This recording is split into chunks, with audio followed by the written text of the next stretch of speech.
सुप्रभात। आप सभी लोग कैसे हैं? लॉकडाउन का समय चल रहा है, इसलिए स्कूल कॉलेज विद्यालय सभी बंद हैं और आपसे आग्रह भी है कि आप घरों में रहें। सरकार के द्वारा, राज्य सरकार के द्वारा और केंद्र सरकार के द्वारा जो दिशा निर्देश जारी किया गया है उस पर भी ध्यान दें। लेकिन इन सब के अलावा हम सभी लोगों का एक काम है, जैसे कहा गया है, हवा का काम है बहना, दिए का काम है जलना, और हमारा काम है पढ़ना और पढ़ाना, अर्थात अध्ययन करना और अध्यापन कराना आपको। तो उसी के अंतर्गत डीएलएड सेकेंड सेमेस्टर में हम लोग जो पहला यूनिट शुरू होता है और पहले यूनिट के अंतर्गत हम देखते हैं जो बड़ी सी इकाई के रूप में आपको दिखाया जाता है, प्रारंभिक शिक्षा के सार्वभौमिक हेतु संवैधानिक प्राविधान, अर्थात पूरे भारत में जो प्रारंभिक शिक्षा शुरू की गई है, जिसे आप प्राथमिक शिक्षा के नाम से भी जानते हैं, उसमें एक शब्द यूज किया गया है सार्वभौमिक। सार्वभौमिक को हमें जान लेना जरूरी है, जिसे आप यूनिवर्सल भी कहते हैं, अर्थात भारत के किसी भी राज्य में किसी भी जगह उन्हें जो सरकार के द्वारा संवैधानिक मतलब संविधान के अंतर्गत वर्णित अधिकारों को जो है, कर्तव्यों को है और जो शिक्षा को है, उसे जानना चाहिए। तो इसी के अंतर्गत हम एक पॉइंट लेते हैं, संविधान का अर्थ। ये संविधान क्या है? तो जैसा कि कहा गया है, संविधान का शाब्दिक अर्थ की दृष्टि से अगर हम देखें तो ये एक ऐसा दस्तावेज है जो एक लिखित दस्तावेज के रूप में माना गया है, और संविधान हर भारतीयों को कहा गया है, संविधान किसी देश का आधारभूत कानूनी दस्तावेज होता है। कैसा दस्तावेज होता है? कानूनी दस्तावेज होता है। यह मौलिक कानून है जिसके द्वारा सरकार इस पे हर नागरिक को उनके स्वतंत्रता, समानता, न्याय, बंधुत्व सभी बिंदुओं पर ध्यान देगा। तो आपको ये बता देना उचित है कि ये जो संविधान था, जैसा कि आपने संविधान का अर्थ शाब्दिक दृष्टि से छोटे अर्थों में समझा है, संक्षेप में, जिसे व्यापक तो नहीं कह सकते लेकिन संकुचित कह सकते हैं, ये एक ऐसा कानूनी दस्तावेज है जिसमें हर नागरिकों को, जैसे इस समय 130 करोड़ जनसंख्या है हमारे देश में, तो इनको हर व्यक्तियों को ये अधिकार मिलता है, चाहे वो स्वतंत्रता हो, चाहे समानता का हो, चाहे जैसे हम लोग कहते हैं ना, स्त्री और पुरुष समान नहीं होते, लेकिन हर व्यक्ति के लिए ये जरूरी होता है। तो संविधान है, और संविधान का जो निर्माण था अगर हम देखें तो कैबिनेट मिशन के द्वारा किया गया। संविधान का निर्माण जो था वो कैबिनेट मिशन के द्वारा किया गया था। और कैबिनेट मिशन कब आया? तो कैबिनेट मिशन 1946 में आया गया, और इस संविधान सभा के द्वारा बताया जाता है, इस पे विभिन्न पहलुओं पे चर्चा की गई। अर्थात कैबिनेट मिशन की जो पहली बैठक थी, कैबिनेट मिशन 1946 में आया, और ये संविधान बनाने के लिए मिशन पारित किया गया था। अर्थात कैबिनेट मिशन का क्या कार्य है, अगर एग्जाम की दृष्टि से पूछता है तो कैबिनेट मिशन का कार्य था भारत में संविधान का निर्माण करना, संविधान का निर्माण करना जो हर भारतीयों के लिए होगा। तो इस कैबिनेट के मिशन से मैं शार्ट भाषा में, मैं शाब्दिक रूप से आपको छोटे से अर्थों में समझा रहा हूं कि इसकी पहली बैठक 9 दिसंबर 1946 को हुआ था, जिसमें संविधान सभा के अस्थायी अध्यक्ष के रूप में सच्चिदानंद सिन्हा को चुना गया था। इसकी पहली बैठक 9 दिसंबर 1946 को हुआ, जिसमें संविधान सभा के अस्थायी अध्यक्ष के रूप में सच्चिदानंद सिन्हा को चुना गया। लेकिन 2 दिनों के बाद, अर्थात 11 दिसंबर 1946 ईस्वी को डॉक्टर राजेंद्र प्रसाद को संविधान सभा का अस्थायी अध्यक्ष चुना गया।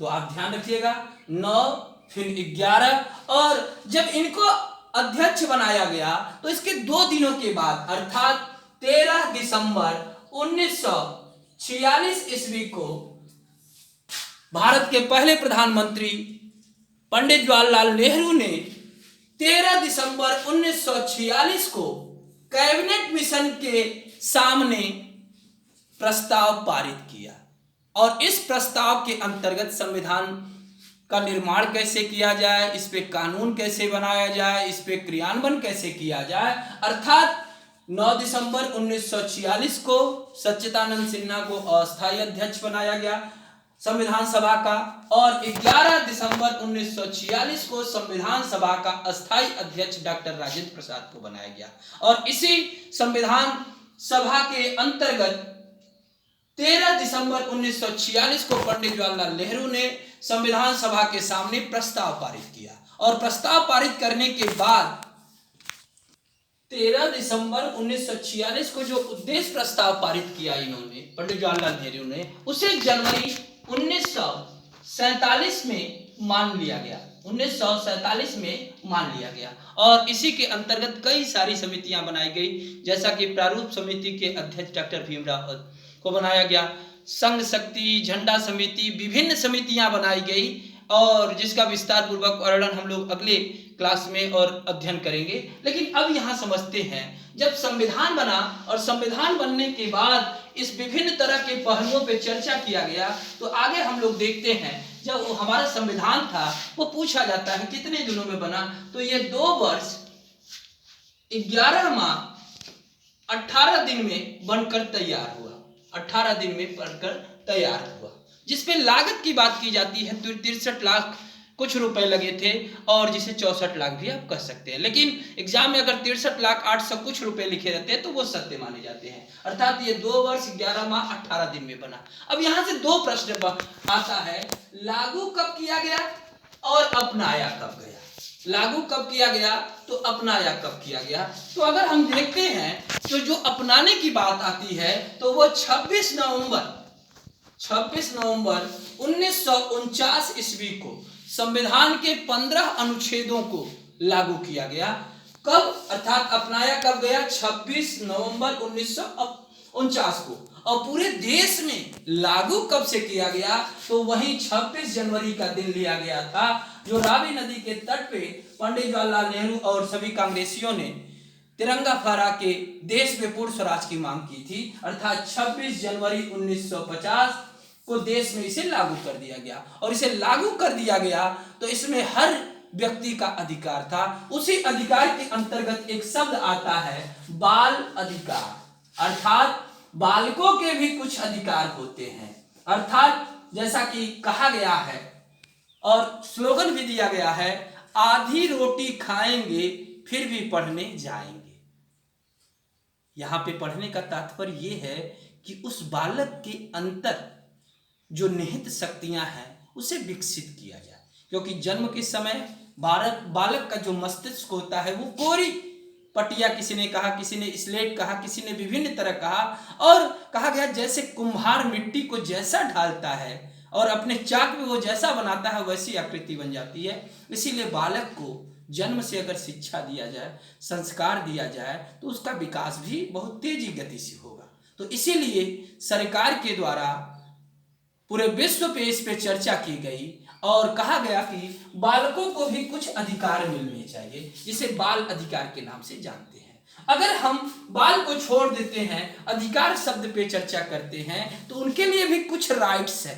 उनके लिए जैसे कहा गया है कि ये जो अधिकार होते हैं कि शिक्षा से संबंधित, वही मैंने कहा कि माता पिता करे न भूल बच्चों को भेजे स्कूल। आप भी मेरे साथ दोहराइएगा, माता पिता करे न भूल बच्चों को भेजे स्कूल। और बच्चा जब स्कूल नहीं जाता है लेकिन माता पिता उसे भेजना चाहते हैं तो उस बालक के लिए कहा गया है, मेरे साथ आप भी कहिएगा, आधी रोटी खाएंगे फिर भी पढ़ने जाएंगे।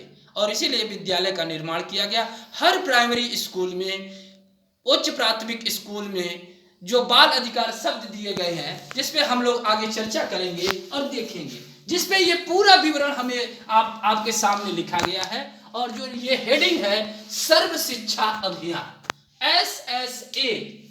SSA के अंतर्गत ही 2002 ईस्वी में ऑपरेशन ब्लैक बोर्ड को जोड़ दिया गया, जिसमें मैंने बताया था कि जो भौतिक वस्तुएं हैं और अध्ययन सामग्री है वो ऑपरेशन ब्लैक बोर्ड के अंतर्गत हर बच्चों को उपलब्ध कराया जाएगा। और उसी अध्ययन सामग्री के अंतर्गत हर स्कूल की दीवार पे अगर हम देखते हैं तो यहाँ पे हमें राष्ट्रगान भी मिलता है, अर्थात आप जानते हैं रविंद्रनाथ टैगोर के द्वारा लिखा गया, जो 52 सेकंड में गाया जाता है, लेकिन संक्षेप में इसे 20 सेकंड में भी गाते हैं, जन गण मन अधिनायक जय हे जय हे जय। और देखते हैं कि बच्चों के लिए और उनके विकास के लिए क्या अधिकार दिए गए हैं। तो विद्यालय प्रबंधन समिति का भी निर्माण किया गया है, जिसमें महिला सदस्य का होना भी अनिवार्य है, अभिभावक सदस्य भी होंगे, अध्यक्ष भी होंगे, सचिव भी होंगे, और ग्राम सभा द्वारा नामित सदस्य जिनके बच्चे यहाँ पे पढ़ते हैं उनका भी विकास होना चाहिए। तो आगे अगर हम देखते हैं तो इसी बाल अधिकार के अंतर्गत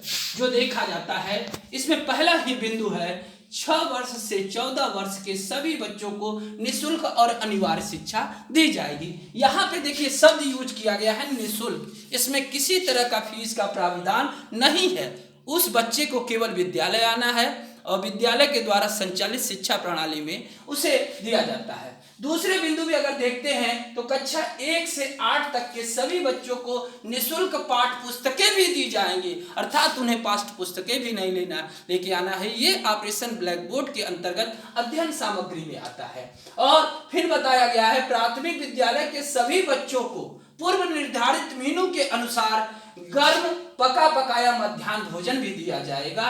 और कहा गया है गुणवत्तापूर्ण शिक्षा के लिए प्रत्येक विद्यालय में शिक्षकों एवं 2 शिक्षा मित्रों की तैनाती होगी। और बताया गया है जैसा कि हम लोग देख रहे हैं बाल अधिकार में इन बालकों के भी अधिकार हैं। अगर हम एक एक बिंदु पे समझते हैं तो पहले अगर बिंदु पे अगर हम चले बाल अधिकार के अंतर्गत कि शिक्षा इन्हें अनिवार्य रूप से मिलना चाहिए। शिक्षा, ये शिक्षा क्या होती है, अर्थात शिक्षा अनुच्छेद 45 में कहा गया कि जब देश आजाद हुआ 1947 में तो 10 वर्षों के अंतर्गत 14 साल के जितने भी बच्चे हैं उन्हें शिक्षा का विकास कराया जाए। लेकिन 86वें संविधान संशोधन 86 संविधान संशोधन 2002 के अंतर्गत एक आर्टिकल बना 21A में कहा गया 6 वर्ष से लेकर 14 वर्ष के बच्चों को सभी बच्चों को निःशुल्क और अनिवार्य शिक्षा दी जाएगी, जिसके लिए बहुत सारे कानून बने, प्राविधान बने, जिसपे हम लोग विस्तार पूर्वक अध्ययन करते हैं और इसे आपको बताते हैं। भारत में बालकों का अधिकार है। संविधान के अनुच्छेद 39 एवं 24 में विभिन्न विषयों के अंतर्गत इसका वर्णन किया गया है। श्रमिकों, पुरुषों, महिलाओं और सुकुमार उम्र के बच्चों को स्वास्थ्य और शक्ति को बढ़ाने के लिए इन्हें शिक्षा दिया जाना चाहिए। इसी तरह बालकों के अधिकार के लिए 1948 में मानवाधिकारों की घोषणा पत्र के अंतर्गत अनुच्छेद 25 में माँ और बच्चों पे विशेष संरक्षण की बात की गई, जिसे 20 नवंबर 1959 ईस्वी में बाल अधिकार की घोषणा की गई और इसे पारित किया गया 20 नवंबर 1989 ईस्वी में। और यह भारत सहित 191 देशों ने इसका समर्थन किया बाल अधिकार का।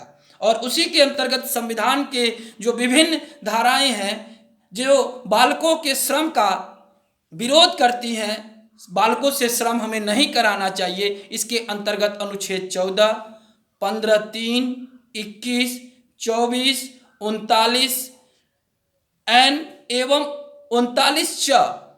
इसके बाद और अगर वर्णन हम देखते हैं तो 41, 45 एवं 46 में इसका वर्णन किया गया है। और बालकों के लिए पूरी शिक्षा नीति बनाई गई है और राष्ट्रीय बाल बोर्ड का भी गठन किया गया है और बालकों के विविध अधिकारों का वर्णन किया गया। तो कृपया आप वीडियो को देखिए, कमेंट करिए, शेयर करिए, लाइक करिए। थैंक यू, धन्यवाद।